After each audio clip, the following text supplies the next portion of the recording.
La herencia de los Castillo, una historia de límites y dignidad. Nunca pensé que sería el tipo de persona que grabaría una conversación durante una cena familiar, pero los tiempos desesperados requieren medidas desesperadas.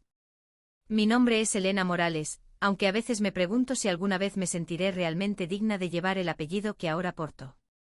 A los 34 años, había construido lo que pensé era una vida hermosa con mi esposo Roberto, un brillante cirujano cardíaco con ojos amables que aún hacen que mi corazón se acelere después de 7 años juntos.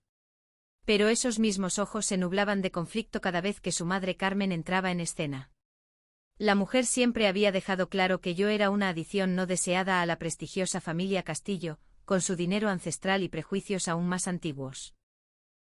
Pero nada podría haberme preparado para esa cena fatídica en su imponente mansión señorial en las afueras de Madrid la primavera pasada, donde alzó su copa de cristal de Bohemia. Me miró fijamente a través de la mesa de caoba centenaria y anunció a todos los presentes: «Nunca serás una verdadera Castillo. No eres familia real». Las palabras flotaron en el aire como veneno, infiltrándose en cada rincón de la habitación mientras los otros invitados se movían incómodos en sus asientos. Sentí mis mejillas arder de humillación mientras las lágrimas amenazaban con derramarse. Pero mantuve mi compostura. Años de formación en enfermería me habían enseñado a mantener una cara profesional incluso cuando mi corazón se destrozaba dentro de mi pecho. Lo que Carmen no sabía, mientras sonreía triunfalmente ante mi malestar, era que mi teléfono estaba grabando en mi bolso, capturando cada sílaba de su crueldad. Capítulo 1. Los orígenes humildes. Creciendo en mi modesto hogar en Talavera de la Reina, donde mis padres trabajaban múltiples empleos para llegar a fin de mes, aprendí temprano que nada en la vida viene fácilmente. Me había costado mis propios estudios de enfermería en la Universidad de Castilla-La Mancha, pagué mis préstamos estudiantiles y construí una carrera de la que estaba orgullosa a través de pura determinación. Carmen, con su riqueza heredada y conexiones sociales, no podía entender lo que significaba ganarse tu lugar en el mundo. Mientras me sentaba allí absorbiendo su bofetada verbal, me di cuenta de algo fundamental: la familia real no se define por un apellido o una mención en un testamento. Se define por amor, respeto y lealtad, nada de lo cual Carmen me había mostrado jamás. Roberto y yo nos conocimos en un congreso médico en Barcelona hace 6 años. Yo asistía como parte del personal de enfermería del Hospital Universitario de Toledo, mientras él presentaba investigación sobre técnicas quirúrgicas cardíacas innovadoras. Nuestros ojos se encontraron a través de un salón de conferencias abarrotado y al final de la noche estábamos compartiendo café y conversación que fluía tan naturalmente que sentía como si nos conociéramos de toda la vida. Nuestra relación progresó rápidamente, fines de semana conduciendo entre nuestras ciudades, llamadas telefónicas nocturnas, y en 6 meses me había reubicado para estar con él. A pesar de la intensidad de nuestra conexión, Roberto era extrañamente reticente sobre presentarme a su familia, particularmente a su madre. Puede ser un poco intensa, me había advertido, pero su expresión nerviosa sugería algo más profundo que las típicas peculiaridades familiares. Capítulo 2. El primer encuentro con la matriarca. Cuando finalmente conocí a Carmen Castillo, estaba impecablemente vestida con un traje de palomo Spain, su cabello plateado perfectamente peinado, su casa un escaparate de antigüedades y elegancia de dinero ancestral. Su sonrisa nunca llegaba a sus ojos mientras me evaluaba de arriba a abajo. «Así que tú eres la enfermera de la que Roberto nos ha estado hablando», dijo, enfatizando enfermera como si fuera una ocupación curiosa, como tragafuegos o plañidera profesional. Qué refrescante conocer a alguien tan práctica. A lo largo de esa primera cena, Carmen me acribillaba con preguntas sobre mi humilde crianza, respondiendo a cada respuesta con un «qué interesante», en un tono que sugería que era cualquier cosa menos eso. Deslizaba constantes referencias a tradiciones familiares que precedían la guerra civil y mencionaba casualmente los colegios privados a los que todos los Castillo habían asistido durante generaciones. Roberto se sentó a mi lado, ocasionalmente apretando mi mano, pero nunca interrumpiendo el sutil interrogatorio de su madre. En los meses siguientes hice innumerables esfuerzos para ganar la aprobación de Carmen. Traje regalos considerados, me ofrecía a ayudar con su gala benéfica en el Hotel Ritz, investigué sus autores favoritos para que pudiéramos tener terreno común para la conversación. Ella aceptaba mis ofertas con cortesía fría mientras continuaba encontrando formas de excluirme. La sesión de fotos familiares durante la celebración del Día de la Hispanidad fue el primer desaire innegable. Oh, Elena querida, esto es solo para la tarjeta navideña de la familia Castillo, explicó dulcemente cuando me hice a un lado. ¿Entiendes? Observé mientras Roberto se unía al retrato sin protesta, y más tarde cuando expresé mis sentimientos heridos, él suspiró. Mamá es simplemente tradicional, Elena. No quiere decir nada con eso. La tarjeta navideña siempre ha sido solo para parientes de sangre. Esa noche, mientras yacía despierta a su lado, no podía sacudir la sensación de que esto no era meramente un incidente aislado, sino el comienzo de un patrón que definiría mi lugar en la vida de Roberto. Capítulo 3. La batalla por la boda. Nuestro anuncio de compromiso fue recibido con la sonrisa de labios apretados de Carmen y sugerencias inmediatas sobre lugares apropiados para una boda Castillo. Lo que debería haber sido meses de alegría rápidamente se convirtió en un campo de batalla de voluntades. El Palacio de Liria ha albergado bodas Castillo durante 3 generaciones, insistió Carmen, desechando mis sueños de una ceremonia más íntima y significativa. Simplemente no podemos acomodar a todos en un lugar menos prestigioso, explicó cuando protesté. Se apoderó de la lista de invitados, añadiendo cientos de conexiones familiares que nunca había conocido mientras limitaba mi lado solo a la familia inmediata. Luego vino el acuerdo prenupcial, presentado bajo la apariencia de preocupación. No es personal, Elena, dijo Carmen deslizando el documento a través de su escritorio. Se trata de proteger el legado Castillo. Estoy segura de que alguien de tu trasfondo entiende la importancia de la seguridad financiera. Roberto se quedó en silencio, eventualmente llevándome aparte para susurrar. Es más fácil si simplemente seguimos la corriente. No cambia cómo me siento por ti. Firmé los papeles tragándome mi orgullo, diciéndome que era un precio pequeño por nuestro futuro juntos. El día de nuestra boda, Carmen llegó con un vestido de diseñador color marfil que en las fotos de la boda se veía casi idéntico al mío. Durante su brindis, alzó su copa con elegancia practicada.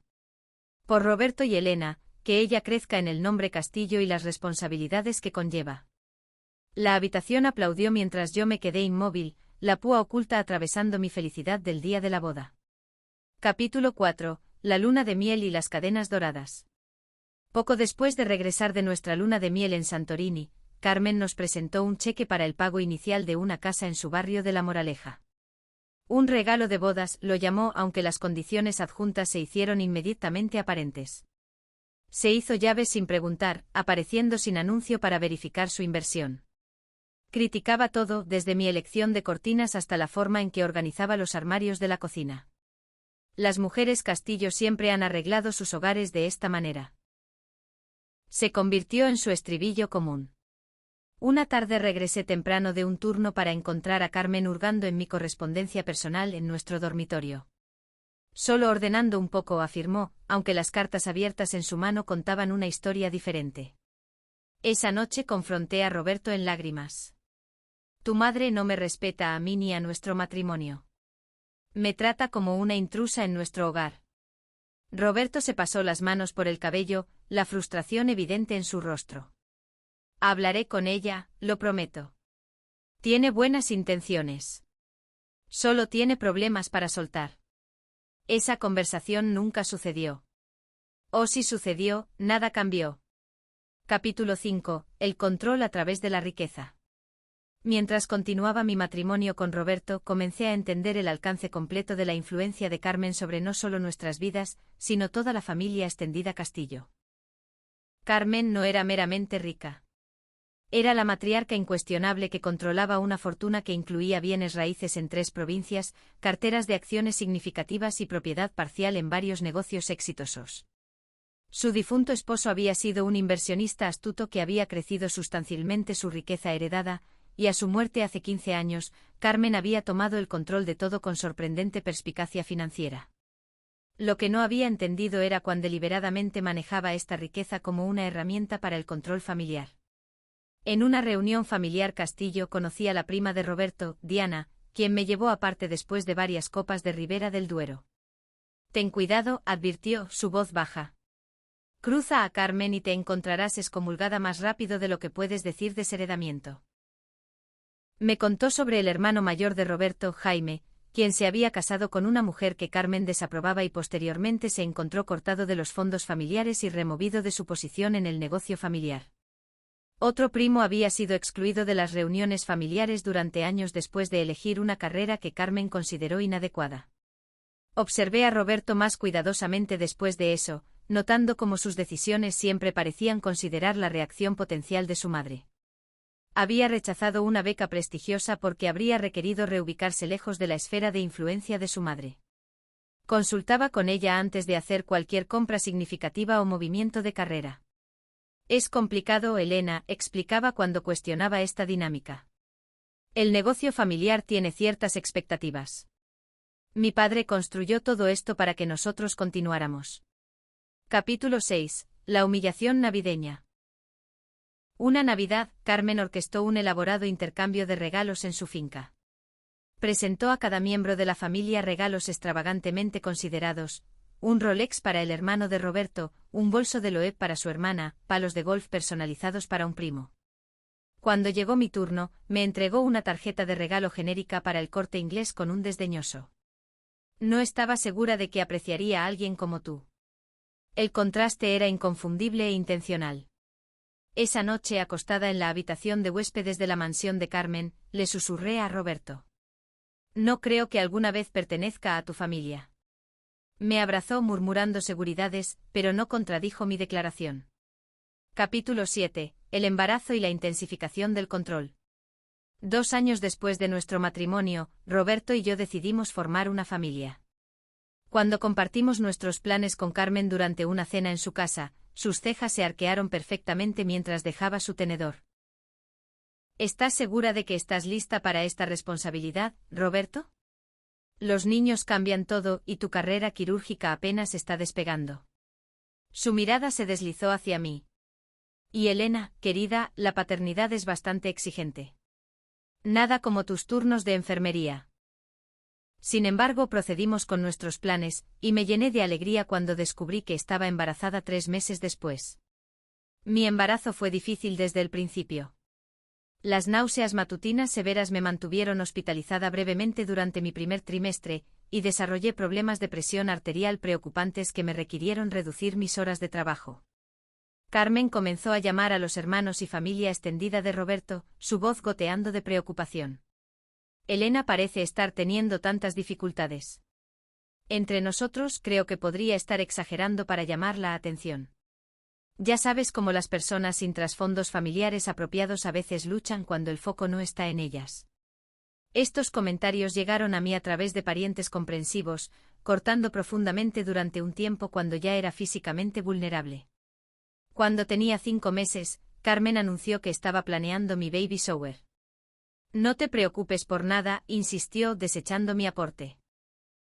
El evento que organizó se celebró en su club de campo, asistido casi exclusivamente por sus amigas, mujeres 3 décadas mayores que yo que hablaban de mí en tercera persona incluso cuando estaba parada justo a su lado. Los regalos estaban bordados con el escudo de la familia Castillo en lugar de los artículos simples y prácticos que había registrado. Después del shower, Carmen llegó a nuestra casa con trabajadores que comenzaron a ensamblar un juego de nursería ornamentado que había dicho específicamente que no quería. Esto ha estado en la familia Castillo durante generaciones, proclamó mientras la cuna antigua era posicionada en el centro de lo que había sido mi oficina en casa. Todos los bebés Castillo han dormido en esta cuna. Cuando mencioné preocupaciones de seguridad sobre la antigüedad, me desestimó con una risa. Los bebés Castillo han sobrevivido perfectamente bien sin mimosería moderna. Capítulo 8. La llegada de Sofía. Nuestra hija Sofía llegó al mundo después de 26 horas de parto, un perfecto bulto de 3.2 kilos con el cabello oscuro de Roberto y mis ojos verdes. El momento en que la pusieron en mi pecho, sentí un amor feroz y protectivo que nunca había experimentado antes. Roberto lloró a mi lado, abrumado de alegría. Y durante unas pocas horas preciosas, existimos en una burbuja de felicidad de nuevos padres. Esa burbuja estalló cuando Carmen irrumpió en mi habitación de hospital sin tocar, bolso de diseñador balanceándose, mientras intentaba amamantar por primera vez con la ayuda de una consultora de lactancia. Ahí está mi nieta, anunció acercándose a la cama con brazos extendidos, claramente esperando que le entregara a mi recién nacida inmediatamente. Cuando no lo hice explicando que estábamos en medio de una importante sesión de alimentación, su rostro se endureció. Bueno, supongo que esos enfoques naturales están bien para probar, pero los bebés Castillo siempre han prosperado con fórmula. Mucho más práctico para mujeres profesionales. A lo largo de mi estadía de 3 días en el hospital, las visitas de Carmen se volvieron cada vez más intrusivas. Llegaba cada mañana antes de que las horas de visita comenzaran oficialmente, habiendo de alguna manera encantado su camino pasado la seguridad del hospital. Se refería a sí misma como la verdadera figura materna cuando hablaba con las enfermeras, pidiendo actualizaciones sobre el progreso de Sofía como si yo fuera meramente una sustituta incidental.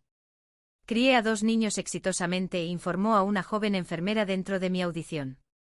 Mi nuera es nueva en todo esto, por supuesto, viniendo de su trasfondo. Cuando expresé a Roberto cuán incómodo me hacía sentir su comportamiento, simplemente dijo: «Está emocionada, Elena. Es su primera nieta». Capítulo 9. La invasión del hogar. Una vez que trajimos a Sofía a casa, la presencia de Carmen se volvió casi constante. Llegaba sin anuncio, a menudo usando su llave para entrar mientras yo dormía la siesta con el bebé.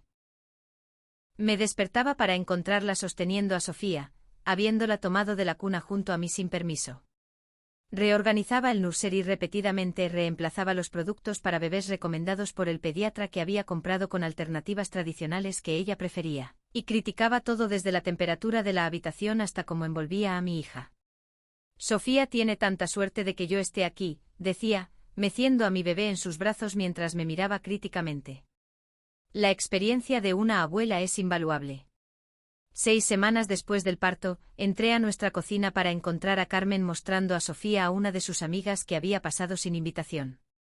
«Aquí está mi bebé», arrulló orgullosamente, exhibiendo a Sofía como si hubiera dado a luz a ella misma. Cuando gentilmente tomé a Sofía de vuelta, mencionando que era hora de su alimentación, la amiga de Carmen preguntó si regresaría al trabajo pronto y quién cuidaría al bebé entonces. Antes de que pudiera responder, Carmen interrumpió. «Yo me haré cargo, por supuesto. Elena está bastante enfocada en su carrera, pero he arreglado mi horario para proporcionar una crianza Castillo apropiada». Aún estaba procesando esta presunción cuando el fin de semana siguiente Carmen se llevó a Sofía para lo que se suponía era un breve tiempo de vinculación abuela-nieta. Regresó horas más tarde de lo acordado, y descubrí con horror que mi hija de 3 meses ahora tenía las orejas perforadas, pequeños aretes de oro brillando bajo la luz del nursery. «Todas las mujeres Castillo tienen sus orejas perforadas como bebés», declaró Carmen cuando fue confrontada, sin mostrar remordimiento por tomar esta decisión permanente sin nuestro consentimiento. Capítulo 10. El punto de quiebre. Lo que siguió fue mi colapso más serio hasta el momento. Me encerré en nuestro dormitorio y llamé a mi madre en Talavera en lágrimas mientras Roberto golpeaba la puerta exigiendo que dejara de reaccionar exageradamente. Cuando finalmente emergí, dejé clara mi posición. «Tu madre ha cruzado todos los límites posibles. O empiezas a ponerle límites o me llevo a Sofía a quedarme con mis padres hasta que descubras dónde están tus prioridades». Enfrentado con este ultimátum, Roberto finalmente reconoció el problema, aunque su confrontación prometida con su madre aún tardó semanas en llegar. Roberto eligió un brunch dominical en un restaurante neutral para tener la conversación con su madre sobre límites. Me quedé en casa con Sofía, esperando ansiosamente el resultado. Regresó 3 horas después, luciendo agotado. Lloró, reportó, desplomándose en nuestro sofá. Dijo que solo estaba tratando de ayudar, que se sentía no apreciada después de todo lo que ha hecho por nosotros. Según Roberto, había logrado extraer promesas de Carmen de llamar antes de visitar y respetar nuestras decisiones de crianza. El cambio duró aproximadamente 2 semanas. El comportamiento de Carmen mejoró dramáticamente cada vez que Roberto estaba presente. Llamaría primero, traería regalos considerados e incluso elogiaría mis habilidades maternales. Pero en el momento en que él se iba al trabajo, la fachada se caía. Una tarde recibí una llamada perturbadora de una amiga que trabajaba en el juzgado de primera instancia. «No debería estar diciéndote esto», susurró, pero Carmen Castillo estaba preguntando a uno de nuestros secretarios sobre derechos de abuelos ayer, específicamente sobre derechos de visita si los padres se consideran no aptos. Mi sangre se enfrió. Confronté a Roberto inmediatamente y por una vez parecía genuinamente alarmado. Llamó a su madre en altavoz exigiendo una explicación. La respuesta de Carmen fue una obra maestra de manipulación. Simplemente estaba explorando opciones, dijo, su voz goteando inocencia. Elena parece tan abrumada a veces y me preocupo por el bienestar de Sofía. Como abuela, tengo ciertas responsabilidades. Capítulo 11. La cena de cumpleaños fatal.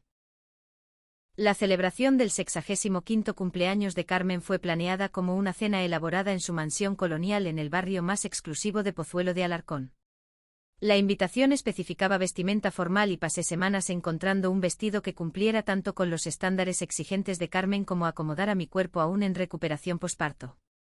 La noche comenzó con cócteles en el gran salón donde arte original colgaba entre ventanas del suelo al techo. Copas de cristal tintineaban mientras 30 de los amigos más cercanos y miembros de la familia de Carmen se mezclaban sobre la alfombra persa antigua que probablemente costaba más que mi carrera de enfermería.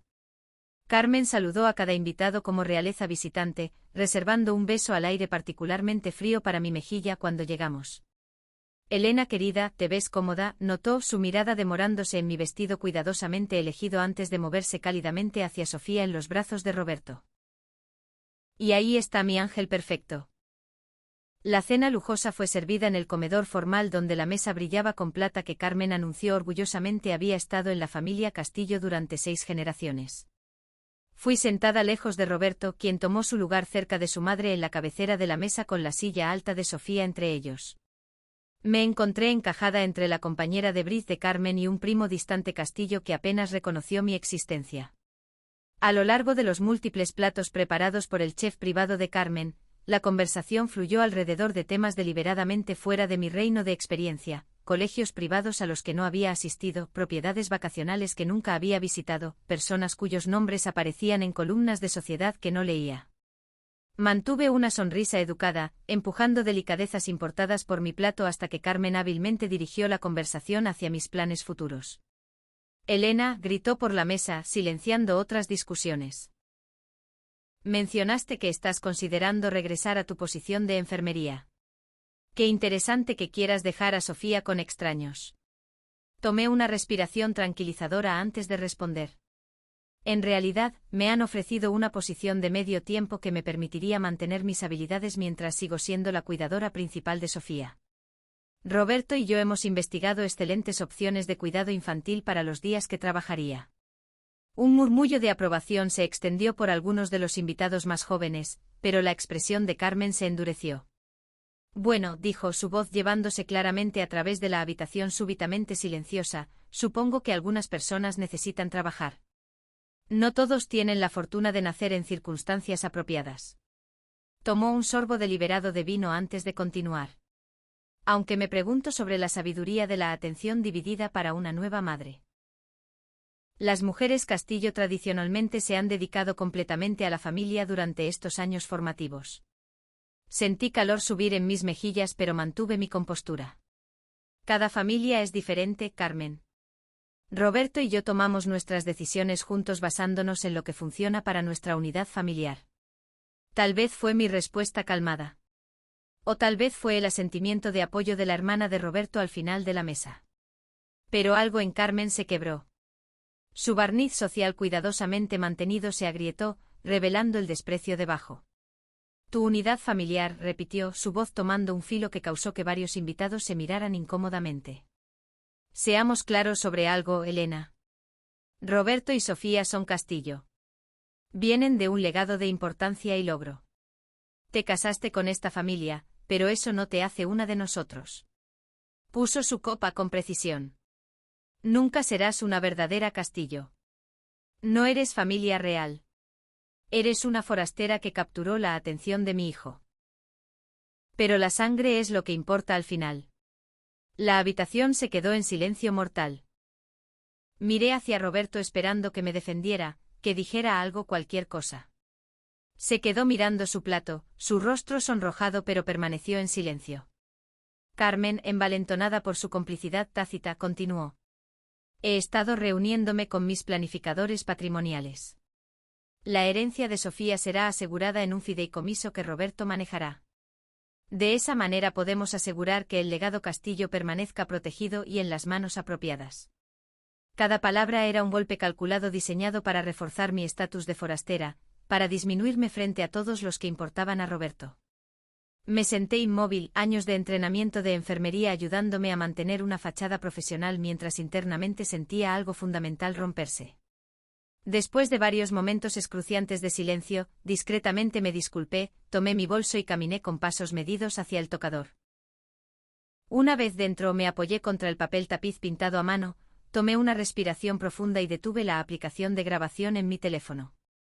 Toda la conversación de la noche, incluyendo la diatriba de Carmen, ahora estaba preservada en claridad digital. Capítulo 12. El despertar y la decisión. La grabación del discurso de Carmen en la cena se convirtió tanto en mi tormento como en mi fuerza en los días que siguieron. La escuché repetidamente sola en nuestro dormitorio, cada reproducción endureciendo mi resolución. Roberto había llamado 2 veces desde casa de su madre la noche de la cena, pero no llegó a casa hasta la tarde siguiente, ofreciendo excusas débiles sobre ayudar a Carmen con la limpieza posterior a la fiesta.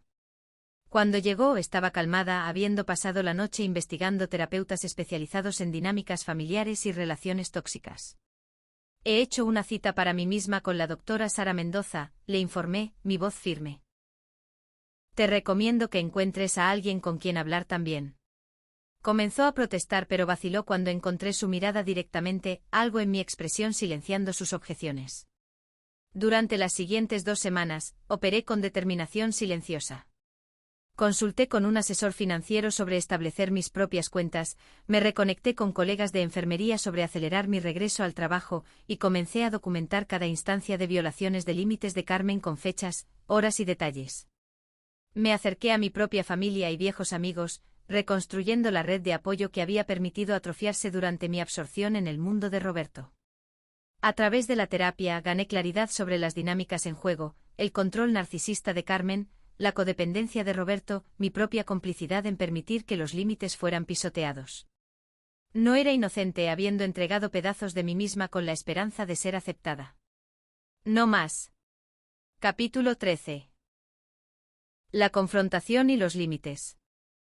Después de un mes de preparación, con mis planes en marcha y mi confianza reconstruida, esperé hasta que Sofía estuviera durmiendo una noche para confrontar a Roberto. Necesito que escuches algo, dije, colocando mi teléfono en la mesa de la cocina entre nosotros.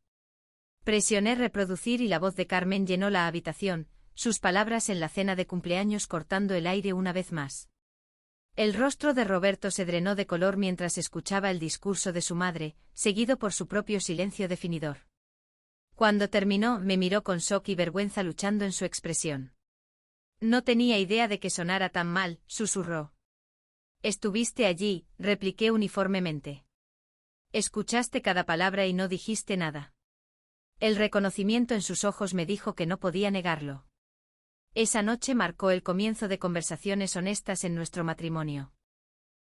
Roberto admitió su miedo a enfrentarse a su madre, su patrón de toda la vida de complacencia para mantener la paz y asegurar su posición en la familia. El dinero, las conexiones, el nombre familiar, es todo lo que he conocido, confesó. El pensamiento de perderlo todo es aterrador.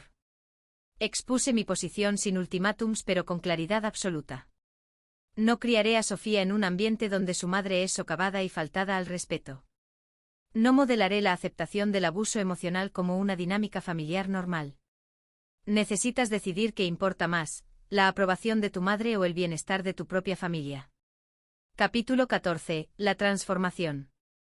La semana siguiente Roberto asistió a su primera sesión de terapia. También se acercó a su hermano extrañado Jaime, quien proporcionó perspectiva sobria sobre las tácticas manipulativas de Carmen a lo largo de los años. Nos aisló a cada uno de nosotros, nos hizo competir por su aprobación y castigó la independencia retirando el apoyo financiero. Explicó Jaime durante una larga videollamada.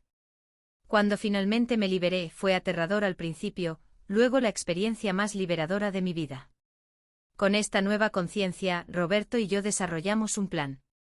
Presentaríamos un frente unido a Carmen, estableciendo límites claros con consecuencias reales por violaciones. Roberto le informaría que estaba declinando su papel como ejecutor de su patrimonio y removiéndose de consideración para la herencia. Después de preparación cuidadosa y juego de roles de escenarios con nuestros terapeutas, programamos una reunión con Carmen en nuestra casa, territorio neutral donde controlábamos el ambiente. Cuando llegó, su expresión cambió de superioridad a preocupación al encontrarnos a ambos esperando calmadamente en la mesa de la cocina, sin Sofía a la vista para distraer o manipular la situación. Madre, comenzó Roberto, su voz sorprendentemente firme, Elena y yo necesitamos discutir algunos cambios en nuestras dinámicas familiares contigo. La postura de Carmen se endureció mientras Roberto delineó metódicamente nuestros límites, sin visitas no anunciadas, sin socavar nuestras decisiones de crianza, sin comentarios despectivos sobre cualquiera de nosotros, especialmente hacia o frente a Sofía. Además, continuó manteniendo contacto visual a pesar de su expresión cada vez más tormentosa, había decidido removerse como ejecutor de su patrimonio. También estoy declinando mi herencia y cualquier enredo financiero con el negocio familiar. El rostro de Carmen se contorsionó con rabia e incredulidad. Esto es cosa de ella, siseó, apuntando un dedo hacia mí. Te ha envenenado contra tu propia madre, tu propio legado. Roberto negó con la cabeza. Esta es mi decisión basada en años de manipulación y control que solo recientemente he reconocido. Elena me ha ayudado a verlo, pero la elección es mía.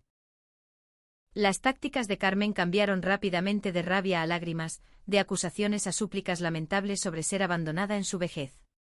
Cuando estas no tuvieron efecto, recurrió a amenazas. Serás cortado completamente. Todo lo que tienes, tu posición, tus conexiones, todo existe por mí. Roberto se mantuvo calmado. Soy un cirujano calificado con mi propia carrera. Hemos pagado la hipoteca de esta casa con nuestro propio dinero. No necesitamos tu riqueza, y el precio se ha vuelto demasiado alto. Capítulo 15. Las consecuencias y la liberación. Después de que Carmen salió furiosa prometiendo retribución y condena de toda la familia, Roberto y yo nos abrazamos en la cocina silenciosa, ambos temblorosos pero resolutos. Las secuelas fueron predeciblemente dramáticas. Carmen intentó reunir a miembros de la familia contra nosotros, pero sus esfuerzos tuvieron el efecto contrario cuando muchos compartieron sus propias historias de su comportamiento manipulativo. Algunos parientes sí eligieron bandos, creando rupturas dolorosas, pero otros expresaron apoyo silencioso por nuestros límites, algunos incluso admitiendo que deseaban haber hecho lo mismo años atrás. Los meses siguientes a nuestra confrontación con Carmen fueron desafiantes pero transformadores. Roberto y yo nos comprometimos con terapia de pareja semanal, creando espacio para abordar no solo el daño de la interferencia de su madre sino los problemas fundamentales en nuestra propia relación. Te fallé, reconoció Roberto durante una sesión particularmente emocional. Cada vez que me quedé en silencio, cada vez que puse excusas por su comportamiento, estaba traicionando nuestra asociación. Lo siento mucho, Elena. Su remordimiento genuino y esfuerzos consistentes para hacer las paces gradualmente reconstruyeron la confianza entre nosotros. Decidimos vender la casa que Carmen había ayudado a comprar y nos mudamos a una casa más pequeña en Alcobendas, una que podíamos permitirnos completamente con nuestros propios ingresos. El proceso de reducir el tamaño fue sorprendentemente liberador. Cada artículo que descartamos o donamos representaba otro paso hacia la independencia de la influencia de Carmen. Epílogo: construyendo una familia auténtica. 2 años después de lo que la Comunidad Médica de Madrid ahora se refería como la Emancipación Castillo, estaba de pie en el jardín de nuestra modesta casa en Alcobendas, viendo a Roberto empujar a Sofía en su columpio mientras el sol se ponía sobre los tejados de Madrid. ¿En qué piensas?, preguntó Roberto, acercándose con Sofía en sus brazos. En cuanto hemos crecido, respondí honestamente. En lo que hemos construido juntos. Carmen había eventualmente cambiado su enfoque después de meses de resistencia absoluta a nuestros límites. Reconoció, aunque nunca se disculpó explícitamente por su comportamiento, que su único acceso a su nieta sería en nuestros términos. Las visitas ahora estaban programadas, supervisadas y limitadas, pero había una paz en saber que controlábamos las condiciones. Roberto se reconectó con su hermano Jaime y su familia, forjando una relación que les había sido negada durante años. Los niños de Jaime, primos que Sofía nunca había conocido, se volvieron compañeros de juego regulares, creando los vínculos familiares extendidos que Carmen había impedido activamente.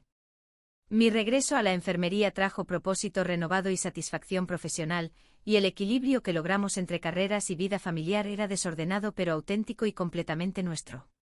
En noches tranquilas después de la hora de dormir de Sofía, Roberto y yo a menudo reflexionábamos sobre nuestro viaje. Nunca entendí lo que era la verdadera fuerza hasta que te vi enfrentarte a mi madre, me dijo una noche en nuestro modesto patio trasero, tan diferente de los jardines cuidados de Carmen pero mucho más genuinamente nuestro. Me enseñaste que la familia no se trata de linajes o herencias. Se trata de elegirse mutuamente cada día. Esa verdad se convirtió en mi ancla a través de los desafíos continuos de mantener límites con Carmen y navegar las tensiones familiares ocasionales que aún estallaban alrededor de días festivos y eventos significativos. Me di cuenta de que pertenecer no es algo que otros te otorgan. Es algo que reclamas para ti misma a través del autorrespeto y el coraje. La familia verdadera, la que vale la pena tener, se construye sobre respeto mutuo, honestidad y apoyo, no manipulación y control. La herencia más valiosa que podíamos dar a nuestra hija no era riqueza o posición social, sino el ejemplo de padres que valoraban la autenticidad sobre las apariencias, que eligieron verdades difíciles sobre mentiras cómodas.